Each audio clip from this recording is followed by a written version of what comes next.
Hey guys, welcome back রাজকুমার মালিক shorts. তো আজকে video শুরু করছি লাঞ্চ টাইমের পর, প্রায় দুটো দুপুর আড়াইটে বাড়িতে যাচ্ছে। আজকে সাইড যাইনি, আজকে একটু অন্য কাজে গিয়েছিলাম, অফিসে গিয়েছিলাম। সাইড যাওয়া হয়নি এখন পর্যন্ত।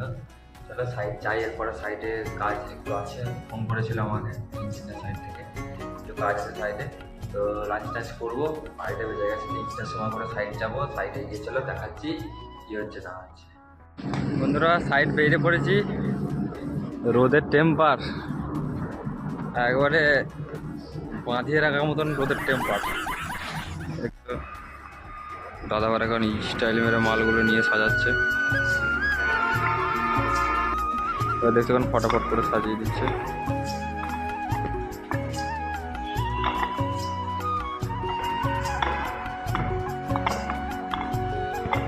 একটু হাতে স্পিড বেঁচে আছে এই বাচ্চা, দু পাতা করে দিচ্ছে। একটা কাজ ছোটো পাড়া দিয়েছে, মেশিন লেগে গেছে, লে আউটে কাজ আছে। গ্রিড থেকে এইদিকে কিছু, ওইদিকে কিছু মারতে হবে। এই কালারটাই শুধু বাকি আছে এইখানটা, বাকি সব মেরে এক কাজে করে দিয়েছি। হ্যালো বন্ধুরা, চলে এসেছি রুমেতে ফ্রেশ ট্রেশ হয়ে গেছি। আজকে ফার্স্ট হাফে একটু লেটে কাজে গেছিলাম বলে ওই জন্য বেশি কিছু দেখাতে পারিনি। চলো আজকে ভিডিওটা এখানে অবধি। ভিডিওটা যদি ভালো লাগে লাইক কমেন্ট শেয়ার করে দেবো অবশ্যই। ততক্ষণের জন্যে